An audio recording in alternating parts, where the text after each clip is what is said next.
안녕하십니까. 1월 29일 시황을 설명하겠습니다.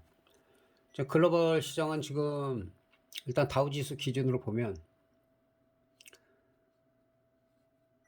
이번에가 네 번째 돌파 시도가 나오고 있어요. 전고점에 대해서 34,712에 대한 네 번째 돌파 시도가 나오는데, 여기서 그 돌파를 하느냐 아니면은 어느 정도 좀 쉬었다가 가느냐, 그리고 그 파월 의장이 FOMC에서 그 금리 인상 중단이나 아니면 0.25 이하의 지속적인 그 시사를, 금리 인상에 대한 시사를 하게 되면 뭐 추가로 좀 올라갈 수 있지만, 그동안 또 선 반영된 부분이 있기 때문에 그 상승세가 또 미미할 수도 있어요. 그러나 일단은 전고점 돌파 여부 34,400 정도가 돌파를 하느냐, 실제로 여기서 윗꼬리가 돌파해놓고 윗꼬리가 이렇게 달리고 조정을 받았던 이런 흐름이 나오느냐가 좀 중요한 상황이라고 볼 수가 있겠습니다.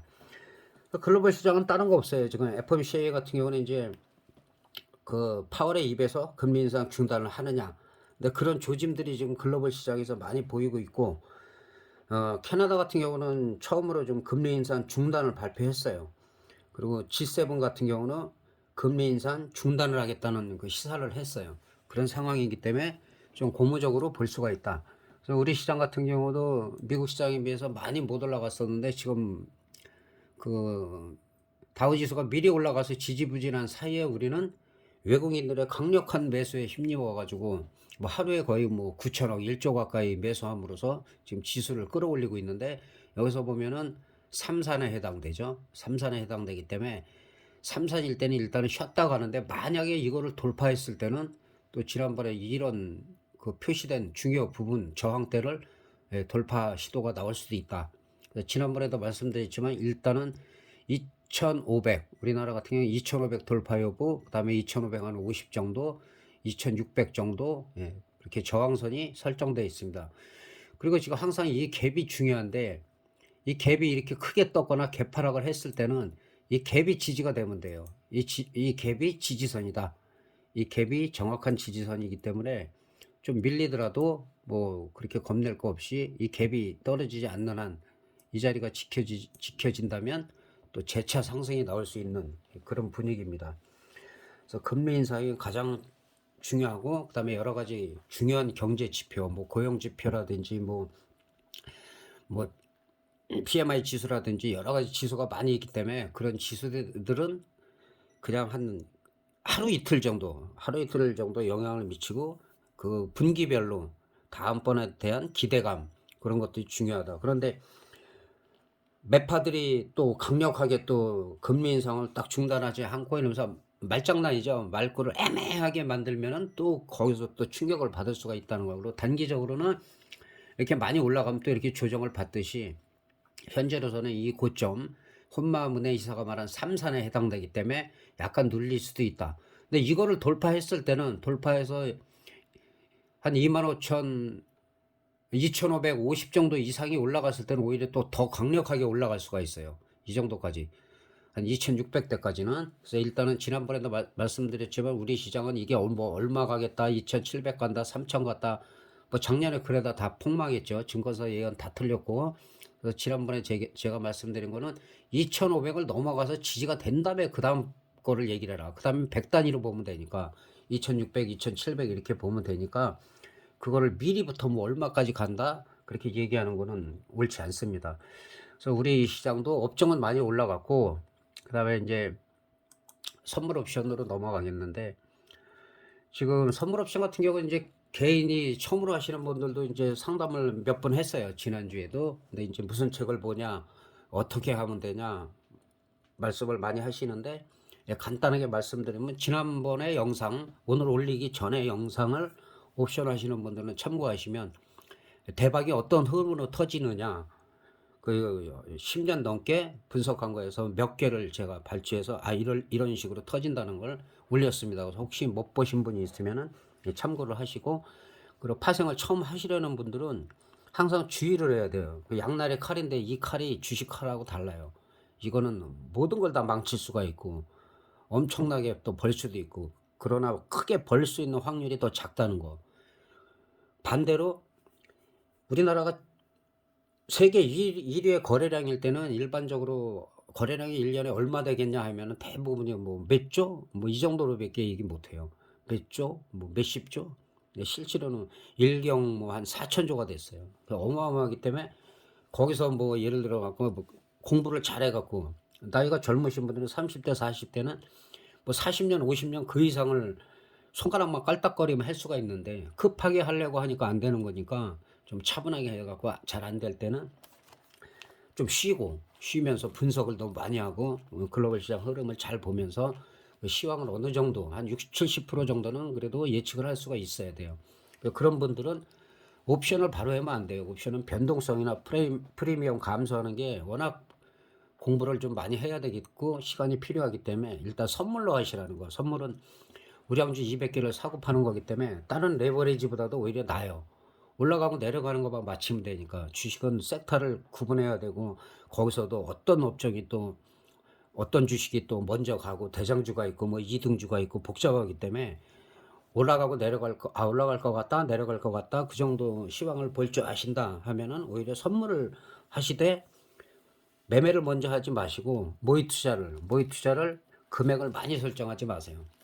최소한 한뭐 5천만 원 정도, 2천만 원, 5천만 원 설정을 해서 한 계약 갖고 한꺼번에 막 3계약, 5계약 배울 때 그렇게 연습을 하면은 실전에서 그렇게 하기 때문에 피해를 크게 볼 수도 있어요. 그러니까 한 계약 가지고 조심스럽게 매매를 하다가 선물도 잘 될 때 실전도 하고 그 실전을 잘 했을 때 그다음에 옵션에 접근을 해보고 해지 위주로다가 옵션은 접근하시는 게 바람직합니다. 뭐 이거 하면 금방 떼돈 벌 것 같이 말하는 책들이 있는데 그런 책은 안 보는 게 낫습니다. 안 보는 게 낫고 그러니까 교과서적인 거 개념을 갖다가 이해시키는 그런 원론적인 책을 한 권을 사가지고 여러 번을 보세요. 세 번 이상을 보고 그리고 나서 이론은 그걸로 충분하고 다 이해를 못 하더라도 그다음부터는 실전이 중요하기 때문에 실전 트레이닝을 꾸준하게 하시면 좋을 것 같습니다. 자, 선물 같은 경우도 업종과 다르게 항상 선물이 선행을 하기 때문에 정고점을 돌파했어요. 지난번에 이 친자리가 330짜리인데 거의 330 또 딱 찍고 윗꼬리를 날렸죠. 이 윗꼬리를 업종과 마찬가지로 돌파를 하느냐 아니면 조금 쉬었다 가느냐. 쉬더라도 이거는 뭐 한 312 정도까지 밀려도 전혀 지장이 없기 때문에 지금 흐름은 나쁘지가 않다. 그리고 이거를 일봉보다는 주봉으로 살펴보면 주봉의 전고점은 돌파를 했고 그다음에 작년에 8월 달에 이제 작년 같은 경우는 이제 그 하반기의 고점이었는데 이 부분을 딱 찍고 내려와 있어요. 그래서 여기를 돌파하느냐 여부. 그다음에 아까도 우리가 갭상승한 자리에서 갭상승 이하로 떨어지면 안 된다는 말씀을 드렸는데 마찬가지로 여기서 개파락한 부분 이제 한 340으로 보면 돼요. 이 자리가 이제 상당히 중요한 자리예요. 여기를 돌파하느냐 갭자리를 여기를 어떻게 메꾸느냐 한 12포인트인데 여기를 메꾸느냐 아니면 여기서 이제 공방을 횡보라든지 조금 눌렸다가 가느냐 이게 상당히 중요하다. 그래서 일봉을 보다 답이 안 나올 때는 주봉을 보면 이렇게 확연하게 나와요. 확연하게 나오기 때문에 이 공간이 상당히 중요하다. 조금 더 눌리더라도 지장이 없다. 여기서도 갭상승을 했기 때문에 317, 한 10포인트 정도까지는 눌리더라도 전혀 오히려 기회라고 보면은 될 것 같습니다. 그리고 이제 옵션 같은 경우는 지금 이제 한 2주 정도가 남아있기 때문에 현재 등 가격이 한 328로 보면 되는데 여기서 살짝 위에 한 4점대 후반을 유지를 하고 있어요. 등 가격이. 아직까지 비싸다. 그럼 늘 말씀드리죠. 다음 주 한 주 동안은 프리미엄이 좀 많이 죽어야 된다. 많이 죽어서 위아래를 좀 흔들다가 그다음에 그리고 작년에는 재작년까지는 별로 그러지 않았어요. 만기 전날이나 만기날 뭐 터지면 터졌는데 작년 후반부터 올해까지는 미리 다 터져버렸어요. 만기 일주일 전에, 2주일 전에 다 터져버렸기 때문에 그게 계속되지는 않는다. 이번에는 오히려 만기주에 흐름이 중박 이상이 나올 가능성이 있다.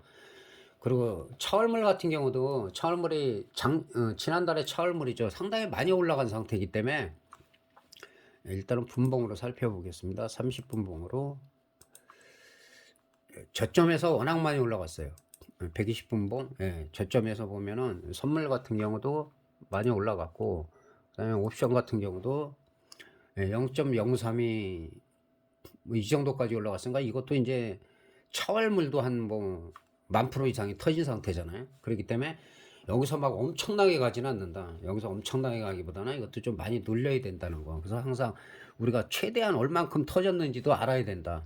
알아야 되고, 여기도 거의 뭐 한 15,000% 이상 터진 게 나오죠.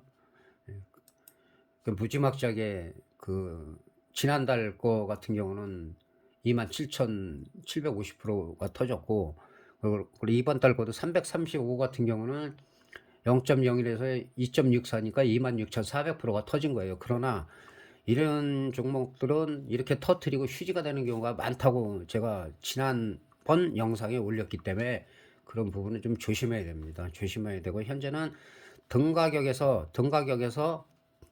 한 3호가 정도, 이 등 가격에서 현재 이 3호가 정도, 335 정도, 그 다음에 풋옵션 같은 경우 320 정도. 물론 위아래로 더 갈 수도 있겠지만 우리는 안정 속의 번영이기 때문에 항상 제가 안정적인 거를 말씀드린다. 파생하시는 분들은, 그리고 파생을 특히 옵션을 하시려고 하시는 분들이 기억해야 될 게 뭐냐면, 우리나라 국내 선물이나 옵션 합쳐서 파생이라고 하는데, 주식에서 파생당한 건데 이 꼬리거든요. 이게 꼬리가 몸통을 흔들어 버려요.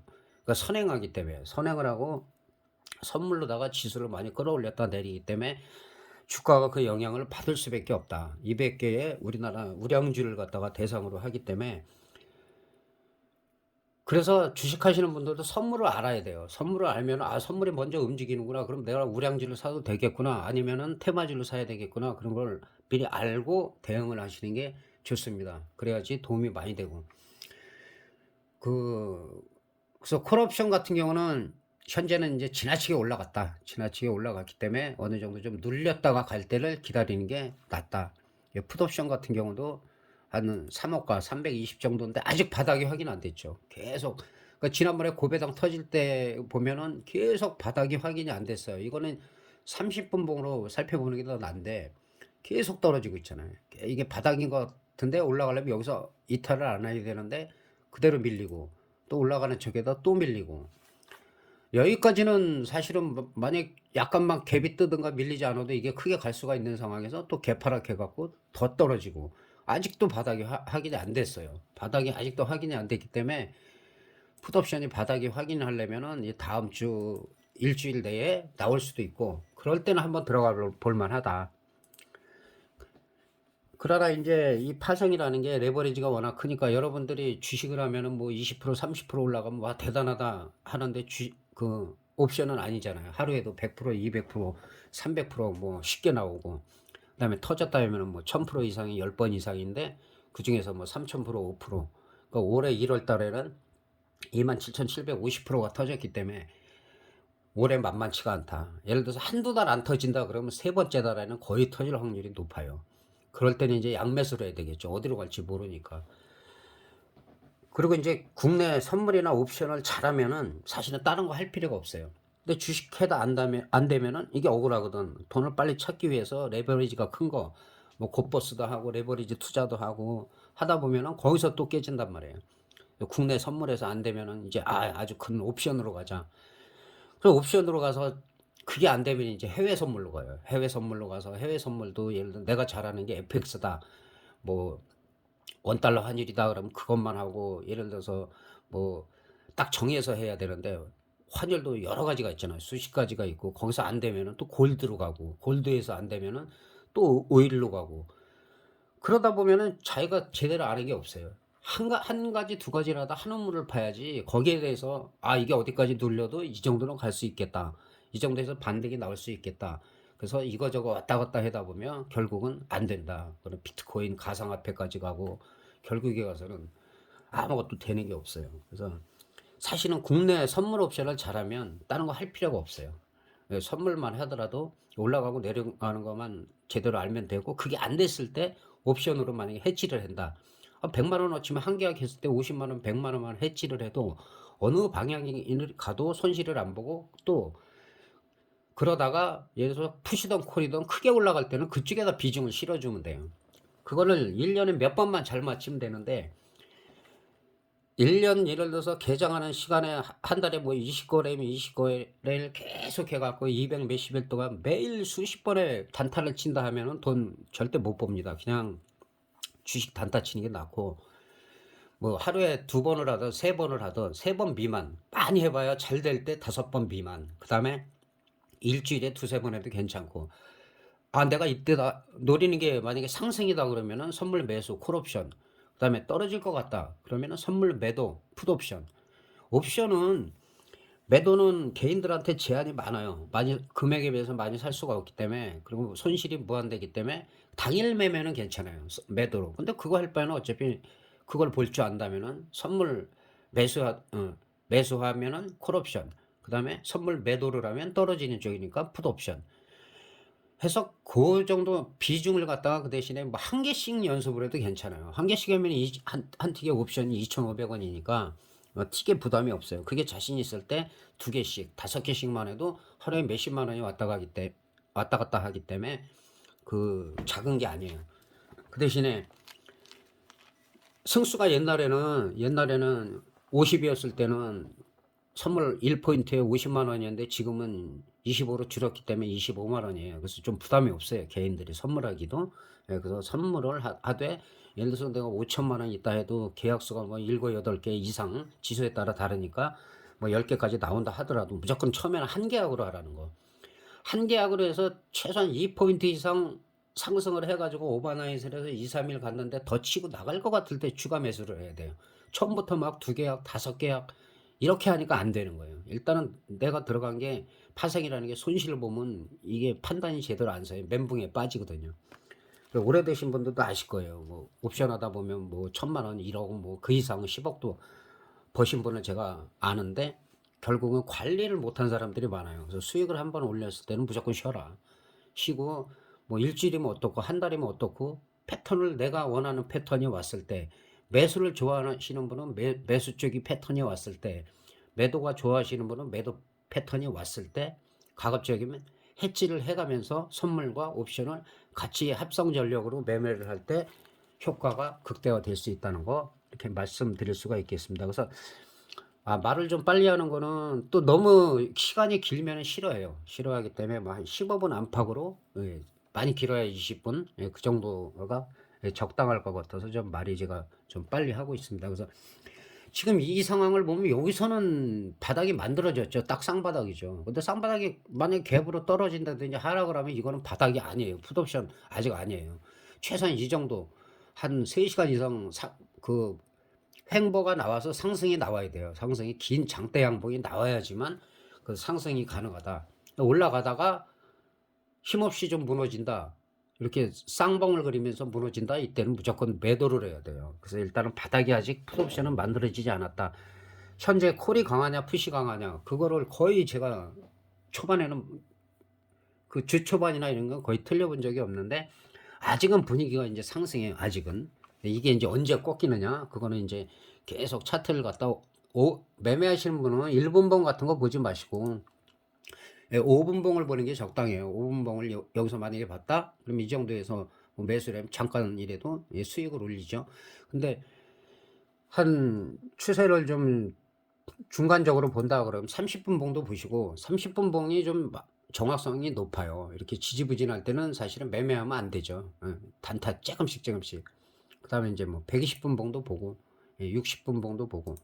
근데 일단 풋옵션인데 이거는 계속 무너져 내리고 있다.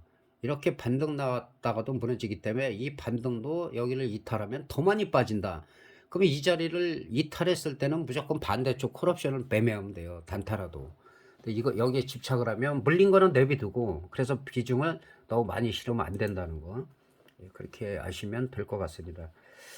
하여튼 외국인들이 지금 우리나라 주식에서 작년에 6조 8,065억을 갖다 매도를 했는데 1월 달에만 5조 넘게 매수를 했어요. 외국인 주체는 뭐 미국이나 유럽, 예, 그래도 선진국들이 지금 우리나라에서 한 달 동안에 5조를 넘게 매수했다. 이거는 이 사람들이 어떤 정보력이 우리보다 빠르기 때문에 그런 부분에 대해서 어떤 정보를 갖고 있는 거예요. 그래서 아까도 말씀드렸지만은 캐나다 금리 인상 중단했고 G7에서 금리 인상 중단을 시사하니까 미국에서도 0.25 올리더라도 0.25 이하 0.25 예를 들어서 다음에 올렸다가 그 다음에 금리 인상 중단한다 하면 거기서 또 올라갈 수가 있죠. 일시적으로 많이 올라갈 수가 있다. 그리고 이제 글로벌 시장 변수는 그 러시아 우크라이나 그 지상전이 중요한데 이제 장기전으로 가다 보니까 지금 미국에서 에만 지금 에이브럼스하고 독일의 그 레오파트 이 전차를 갖다가 지금 지원해 준다고 했어요. 우크라이나에. 그러다 보면 이제 기동력이 강력해지는데 그러다 보면 러시아에서는 이제 반발이 심하겠죠. 이제 거기에 대한 이제 후폭풍 같은 게 어떻게 될 것이냐. 그리고 우리나라 같은 경우는 내일부터 그 버스나 이제 의료기관 이런데 특정 장소 빼고는 그 마스크가 해제가 되기 때문에 그러한 또 이제 추가적인 코로나의 변이 바이러스라든가 이런 건 나타나나 이런 여부, 예, 그런 것들도 좀 관심 있게 지켜보시면 될 것 같습니다. 그래서 파생을 좀 요새 신경 쓰시는 분들이 있어 갖고 좀 자세히 말씀드렸고 이제 주식을 몇 종목 살펴보고 끝내도록 하겠습니다. 뭐 지난주에는 시장이 좋았기 때문에 제가 지난주에 얘기한 것도 대부분 우량주로 얘기하죠. 거의 다 올라갔죠. 그리고 이제 주목해야 될 종목들은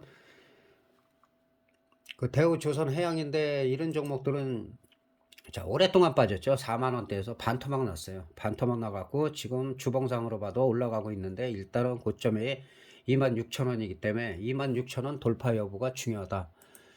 이때까지는 여기까지는 뭐 큰 무리 없이 상승할 가능성이 있죠. 이 자리가 26,000원이니까 올라가더라도 여기서는 이제 23,000원 보면 되고 23,000원에서 25,000원, 26,000원을 돌파하냐.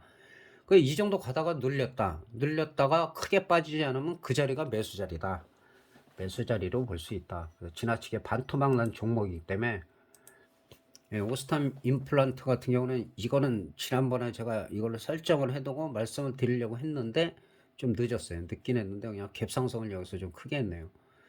그래서 이런 거는 늘 말씀드리지만 이거는 기본이에요. 기본이면서 모르시는 분들이 많은데 이 갭상승한 자리만 지켜진다면 여기서 눌리더라도 18만원 17만원 여기서 더 이상 빠지지 않을 때는 오히려 매수 기회다. 그리고 일단 16만 한 2,000원 3,000원에서는 강력한 지지선이 된다. 이 저항선을 갭으로 돌파했기 때문에 그런 부분에서 나쁘지가 않다. 오스탐 임플란트도 꾸준히 지금 상승 분위기를 이어가고 있다. 뭐 조금 눌린다 해도 전혀 지장이 없다. 네, 삼천리는 뭐 늘 말씀드리지만 계속 야금야금 전고점 돌파하고 일단 48만원 이거 제가 뭐 한 이 정도에서 50만원까지 간다 이렇게 말씀드렸고 50만원을 찍은다면 조금 올라갔다가도 윗골이 달릴 수도 있어요. 윗골이 달릴 수도 있는데 지금 같은 경우는 조금 조정을 받아도 전혀 이상하지가 않다. 그리고 네, 삼성전자 같은 경우도 지난번에 저점은 이 51,800원 800원에서 이 정도 시점에서 이 자리만 지켜지면 괜찮다. 그리고는 뭐 한 62,000원까지 갔다가 또 많이 눌렸죠. 많이 눌려가지고 55,000원대로 5만전자라고 또 놀림을 받았는데 그래도 우리나라의 비중을 많이 차지고 있는 주식이기 때문에 늘 말씀드리지만 이런 종목들은 결국은 올라간다. 여기서 10,000원 이상 올라갔기 때문에 그래도 한 20% 정도 올라가서 작게 올라간 게 아니에요. 마찬가지로 이 저점에서는 그래서 이 저항선이 이렇게 중요하다. 저항선을 계속 뚫고 이 저항선을 뚫으면은 그 다음에는 이제 68,000원, 7만원대까지 갈 수가 있기 때문에 분위기가 나쁘지가 않다. 마찬가지로 눌리더라도 이 갭상승한 62,000원짜리가 지켜진다면 여기서는 오히려 재매수 기회로 볼 수가 있다. 그리고 LG화학 같은 경우도 뭐를 보시면 되냐면 계속 지금 이 저점을 높이고 있어요. 이 저점을 계속 저점을 높이고 있다. 이런 종목들이 나쁘지가 않다. 눌리더라도 LG화학은 별도로 한 4종목씩 말씀을 드리는데 LG화학을 끝으로 1월 29일 영상은 마치겠습니다. 다음 주에 다시 뵙도록 하겠습니다. 감사합니다.